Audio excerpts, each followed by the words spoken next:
Вы смотрите программу «Актуальное интервью». С вами Марфирина Алексеева. Здравствуйте. В Якутии в 2025 году введены в эксплуатацию 34 социальных объекта. Это новые дома культуры, больницы и спортивные залы. Удалось ли справиться со всеми поставленными задачами в 2025 году и что в планах в новом 2026? Об этом мы сегодня и поговорим. Гость студии Виктор Романов, министр строительства Республики Саха. Виктор Дмитриевич, здравствуйте. Здравствуйте. В 2025 году Якутия снова уже второй год подряд обновила рекорды по вводу жилья. Вот можно ли уже говорить, что республика вышла на устойчиво высокий уровень строительства? Да, у нас второй год мы побили, так сказать, рекорд, да, уже рекорд столетний за всю историю республики нашей. Это у нас идет накопленным эффектом благодаря льготным программам ипотечной кредитования, программы переселения. Это все в рамках указа нашего президента России о национальных целях, да, по нас проектам. И, соответственно, у нас та поддержка была оказанная там 2-3 года назад, она на сегодня вот дает свои эффекты. И если говорить по цифрам, то у нас в прошлом году ввели 344 тысячи квадратных метров многоквартирного жилья. Это чуть больше, чем в 2024 году на 4%. И ИЖС у нас вот хорошими темпами, более 400 тысяч квадратных метров. Она больше, чем в 2024 году. Она за последние несколько лет идет только активно в рост. Это означает, что у нас вот по льготным ипотекам у нас граждане больше пользуются возможностью построить жилые дома, да, именно индивидуальные жилые дома. И таким образом у нас в прошлом году введен рекордный показатель 806 тысяч квадратных метров жилья. И можно сказать, что вот планы, которые для нас были поставлены федеральным центром, да, у нас есть определенные планы, которые спущены. На 2025 год у нас был 690 тысяч квадратных метров, и мы выполнили вот, ну, больше 100 тысяч, больше ввели.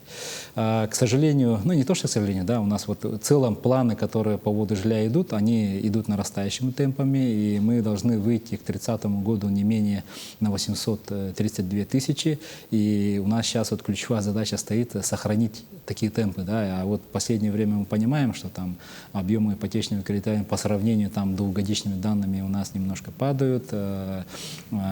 Программа переселения новая только начинает, как бы, ну, сейчас будет работать. Поэтому сохранить эти темпы — это у нас ключевая задача, которую мы должны выполнить.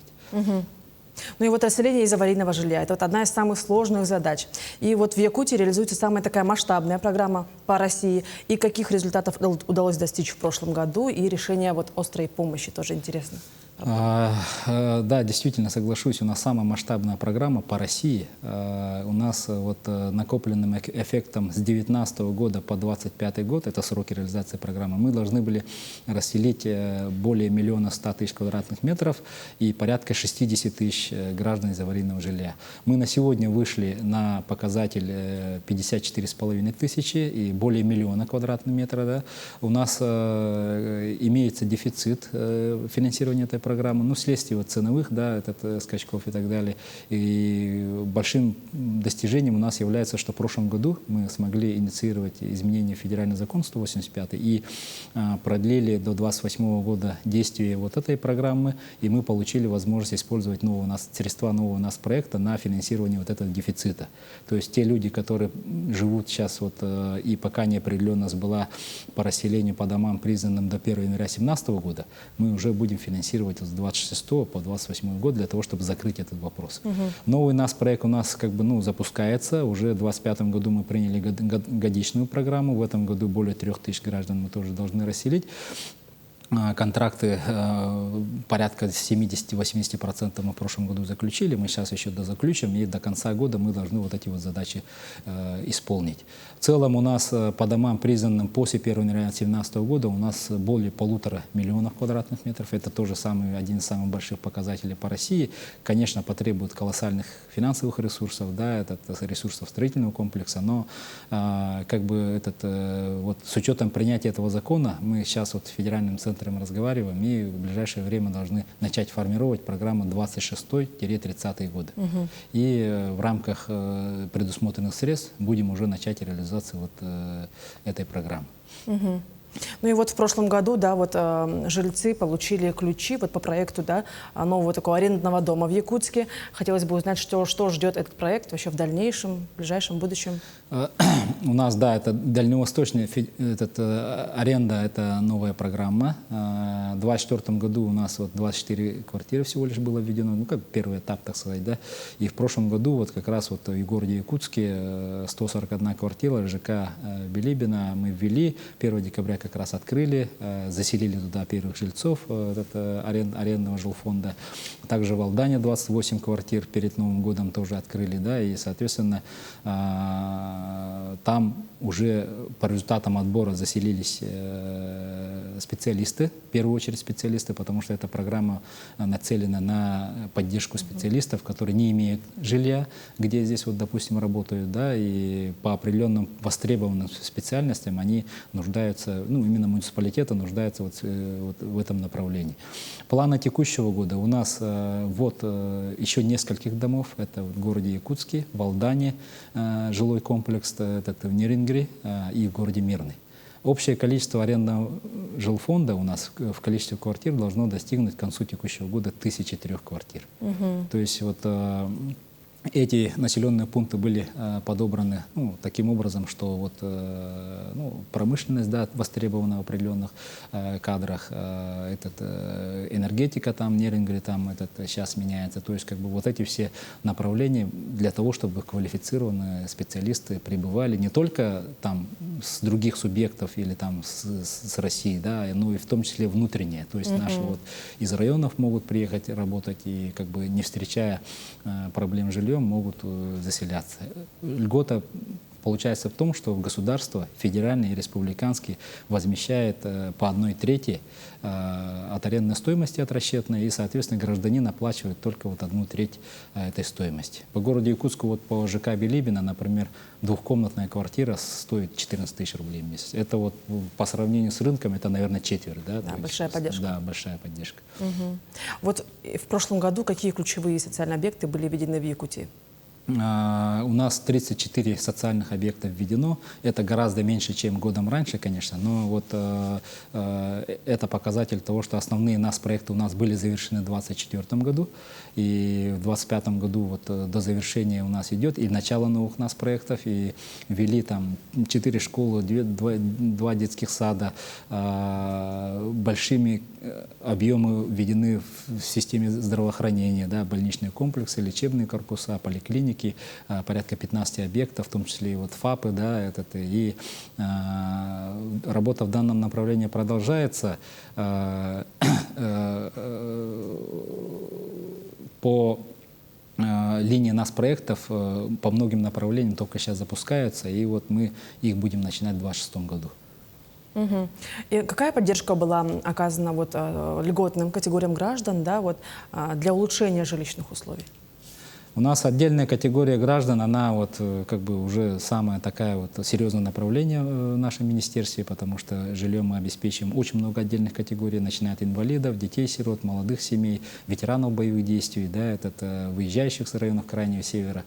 И в прошлом году мы смогли обеспечить предоставление социальных выплат, ну, то есть как бы обеспечить, оказать поддержку 717 гражданам.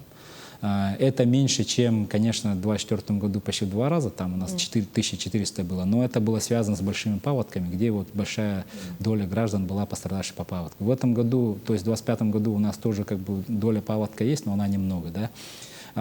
Стандартно у нас большое количество семей, это молодые семьи, порядка 280 получили поддержку, и дети-сироты, порядка 149.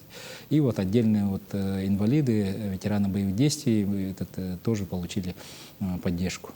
Эта мера продолжается. Конечно, востребованность она большая, особенно востребованность в такой поддержке у нас по семьям, имеющим 5 и более детей. Об этом как бы на всех площадках тоже говорим, но в зависимости от возможности государственного бюджета мы эту меру оказываем.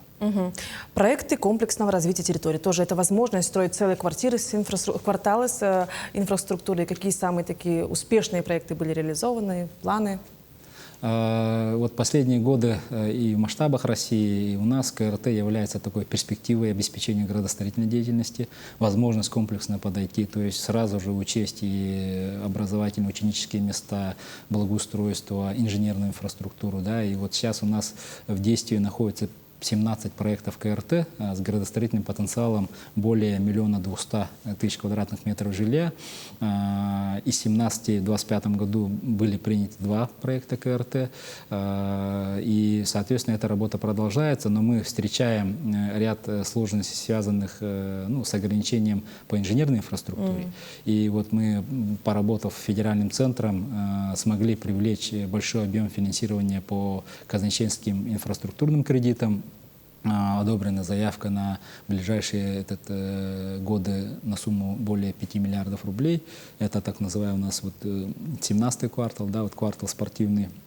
Там требуется колоссальное обновление по тепловой части, по энергетике, да, то есть комплексно для того, чтобы это все решить, мы привлекли такое финансирование. Ранее по инфраструктурному меню мы привлекали тоже порядка 5 миллиардов рублей на такие же направления. Это в городе Якутске, в Жатае и в городе Неринге. Мы их на сегодня полностью реализовали. Вот на чем будет сосредоточена работа в этом году и что планируется в строительной отрасли республики? Безусловно, в 2026 году мы ставим не менее 800 000 квадратных метров жилья. Планы амбициозные, но тем не менее мы постараемся эти планы исполнить. Тоже порядка 33-4 социальных объектов, не менее тоже прошлого года. Поддержка тоже отдельных категорий. Пока у нас цифры порядка 500, больше 500, но я думаю, в течение года определенные коррективы будут, и мы, может быть, эти цифры тоже увеличим. Развитие КРТ тоже, да, то есть начало строительства и проектирования той инженерной инфраструктуры по большим кварталам, да, микрорайон спортивный там и так далее. Безусловно, в вводе социальных объектов у нас есть ряд определенных больших объектов. Например, одним из таких объектов будет у нас школа 990 в микрорайоне Звездный, да, то есть в этом районе у нас уже 2-я школа мощностью 990. И это все, конечно, положительно сказывается на целом обеспечение потребностей населения в этих объектах. Также у нас продолжается по якутской агломерации, утвержденным мастер-планом президентом России, начало строительства 4 детских садиков, 3 школ. Да, мы завершили проектирование, сейчас госэкспертизу проведут, и в городе Якутске начнутся строительство этих объектов. Также у нас в этом году продолжается и будет начало строительства спортивных объектов. Это 5 объектов в городе Нюрба, в Нюрбинском районе. Это играм, которые были запланированы в 2027 году. И, соответственно, этот стадион, многофункциональный спортивный комплекс, спортивные залы единоборств. Эти все объекты, они будут ключевыми объектами строительства в текущем году в нашей республике. И мы запускаем программу переселения. Большой объем. Денег, конечно, не так много, как раньше, да, но достаточно для того, чтобы в текущем году тоже начать достаточно большое количество объектов, купить уже завершенные объекты. Люди ждут в определенных населенных пунктах. Там, например, в городе Томмоте у нас построены дома, но мы из-за изменений в закон не могли приобрести. Мы сейчас уже будем приобретать эти дома и уже туда заселять людей. Ну что ж, Виктор Дмитриевич, спасибо, что вы уделили время, ответили на наши вопросы. Это была программа «Актуальное интервью». До встречи в эфире.